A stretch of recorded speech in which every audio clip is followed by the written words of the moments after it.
Hello and welcome to Nurse Everything, where you get your nursing, health and lifestyle tips. It's your girl Sandra, and I must say it's been a long time. I've missed you guys. I'm not even lying. I've missed making content. I've missed sharing information, useful tips. I don't try. It's been a while, and I must say it's not really been that easy to overcome, laziness and procrastination and coupled with work and everything. But well, since I'm here now, let's make use of these moments and not waste any much time. My purpose for making this video is actually to highlight what it takes to become a UKRN, that is a registered nurse in the UK.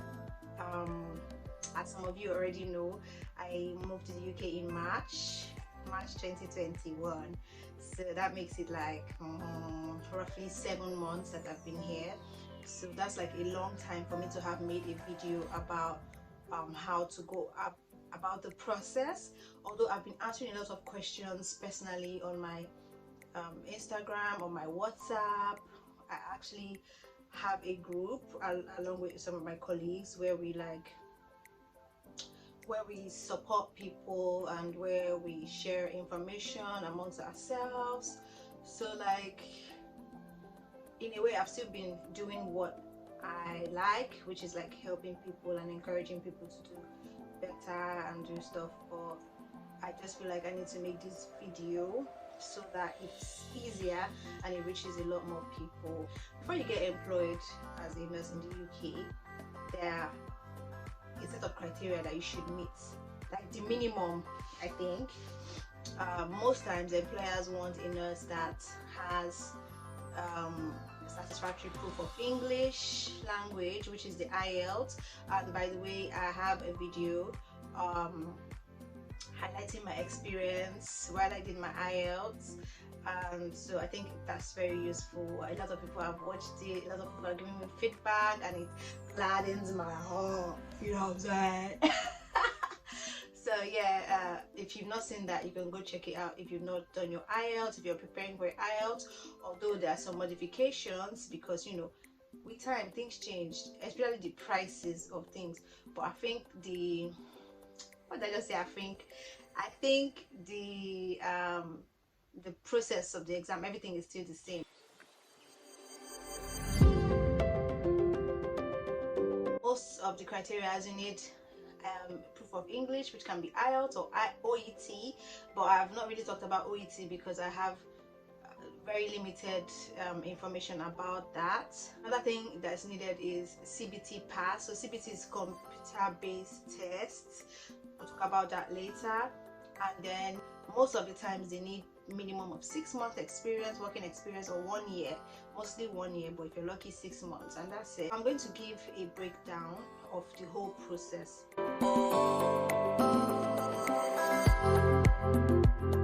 To have your international passport, that's the first thing.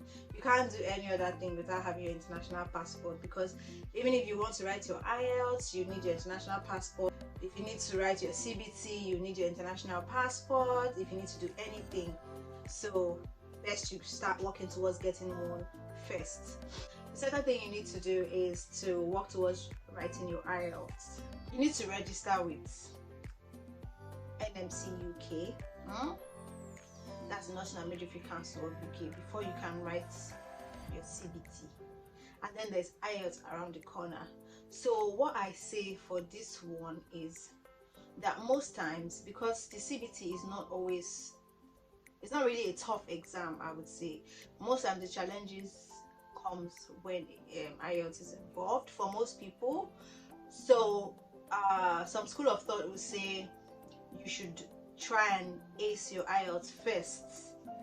Some will say you can go ahead with the CBT and then write your IELTS. So it just depends on whichever one works for you, but you need to have these 3 things. Yeah, so after you've gotten your international passport, and let's say you've not done your IELTS and you've not done CBT, the next thing you can do is to go on to the Nursing and Midwifery Council of UK and register first. Like, just put in your details, let them send you an email like, okay, you know, like, just register. And by registering, you're going to have to pay £140 for starters. Yeah, you have to pay £140 before you can upload your documents on the website. So that's another thing. I'm going to leave the link to register in the description box. Okay, after you've registered with NMCuk, they send you an email. You upload all the necessary documents. Whenever they get back to you, there's a CRM number, a long number like that appears in the subject of that mail. That's the number that's needed for you to do your NMCN verification. When I did mine, we had to do it like, you have to contact somebody in NMC, that's NMCN now, like Nigeria, Abuja. You have to contact someone there and then submit your documents, or you go there in person, submit your documents, pay 17.5, you know, all that stuff. But I think now it's changed. These are the things I'm talking about, like some policies, you know, can just have little changes with time. So I think now it's something that you do online. Everything is online now. But while you're waiting for all that to happen, your NMC verification and all, you can be preparing for your IELTS. Prepare for your IELTS and pass it. I wish you good luck.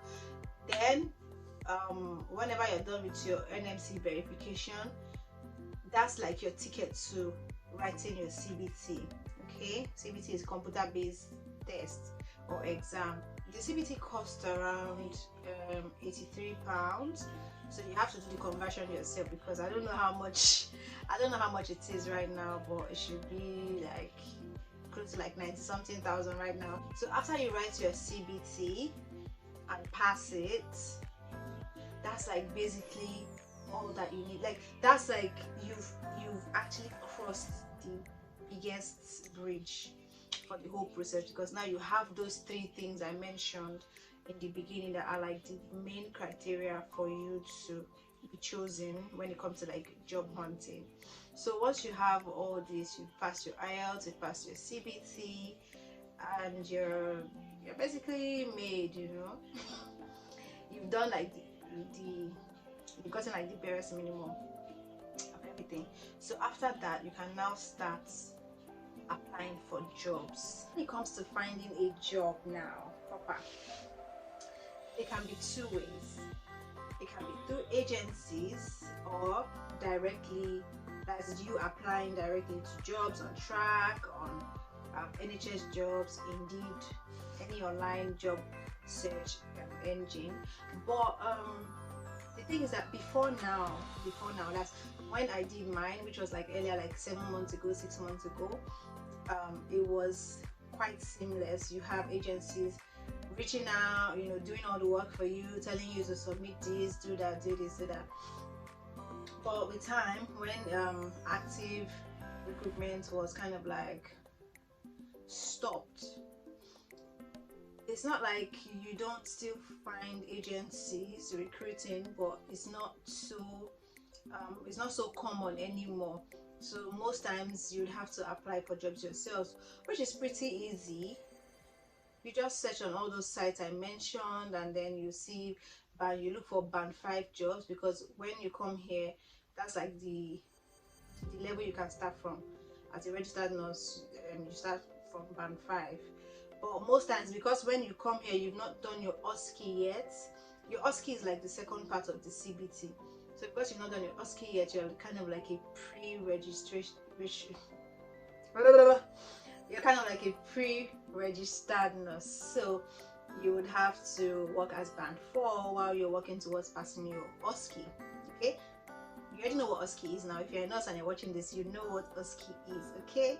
So that's it. There's also so much competition, so like you have to be on your A game, like when it comes to applying for jobs and doing all this stuff, because you're not the only one that wants to jackpot. Like almost every nurse now in Nigeria wants to find their way out, because the situation is critical. once you get a favorable response from your prospective employers, they would ask you to attend an interview, usually a virtual interview, and if they're impressed with your performance and if they want to employ you, they'll send you an offer letter. Read the offer letter very well. Be sure about, you know, what the offer states, what you're going to get, what you're not going to get. Just make sure that, you know, you are clear on the terms and everything. Next thing you're waiting for is your COS. That's the certificate of sponsorship. Now the COS is kind of like your ticket to coming into the UK, in the sense that it's kind of like a pass for you. Before you apply for your visa, it's like, oh, okay, your employer is saying this person is working with us, this person is going to start working with us from whatever your offer says. If it's a 2-year contract or a 3-year contract, your COS is going to specify that. It's going to specify how much you're going to be earning, you know, like it's just like saying, look, this person is coming with us. So it makes it almost impossible. I'm not saying it's impossible, but it makes it almost impossible for you not to get your visa. So once you've gotten your offer letter and your COS, it's kind of like sure that you're coming to the UK. There are some requirements that you need to submit to your employers before they get you the COS. Most times it varies from, you know, trust to trust. That's from employer to employer. You need to have your document handy, your nursing diploma certificate or your degree certificate, your nursing license, your birth certificate. You have to have the original of all these things. Then you need to do your tuberculosis test. Yeah, you need to do your tuberculosis test. I think they have centers in Lagos and in Abuja. I don't know if they have anywhere in the east, but I'm sure of Lagos and Abuja. And it can be really difficult these days getting a date because there's a lot of people wanting to do the same thing. But yeah, you need to have your tuberculosis certificate. You need to have your police clearance certificate. Now this one is something you get from the police station. If you're in Lagos, the popular place to get it from is Alagbon police station. It's in Ikoyi. I think it takes just a day. You go, you get your fingerprints on paper, you sign, you write some information, and that's it. You get police clearance certificate. It doesn't really cost much. I think some people do it for 4,000, 5,000 naira, 6,000 naira, depending on agreement, but it's not expensive. You need to get proof of address. Now for proof of address, you can easily get that from your NEPA bill. If you're not the one paying your NEPA bill, or if the address is not corresponding with yours, you can get gas bill. I think you can get gas bill. If you go to some filling stations where they can print out receipt for you, you can tell them to print your name along with it, like your name and your address, and then there you have proof of address. You can also use your bank statement as proof of address, as long as it has your address on it. That's like the basic thing. So that's proof of address for you. And then you also need to submit your references. That's from your previous place of work. Then if you've not left school for up to, let's say if you've left school just barely a year ago, or 2 years ago, 3 years ago, you might need references from your school as well. So just prepare your mind towards that.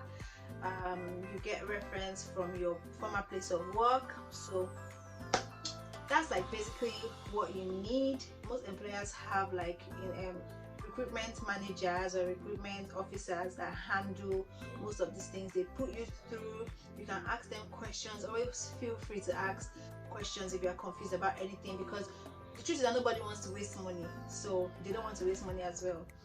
If they are serious about employing you, they usually have someone that, you know, will put you through the whole process. But let me just give you the info because you're here already.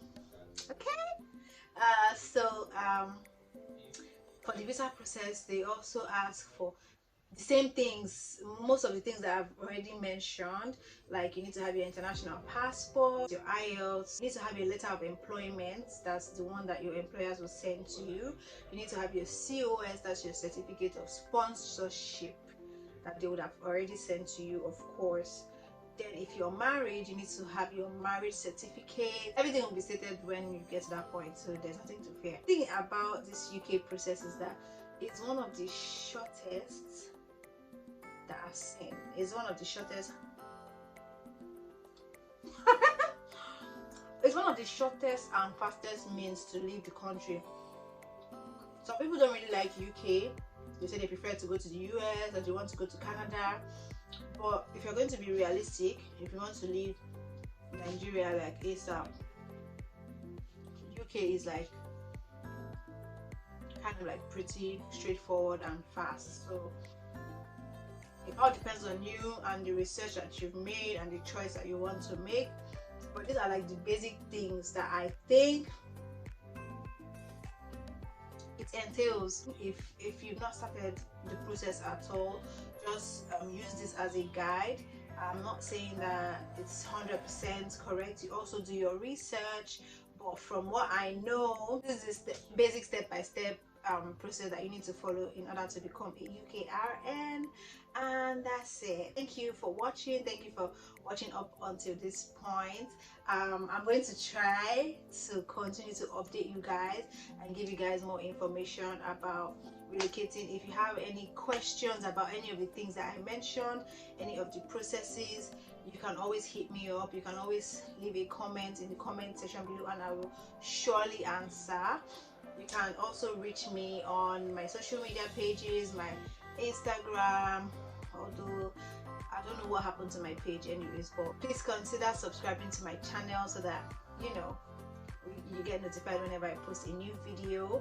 Thank you, and thank you, and thank you, and thank you, and thank you. Bye.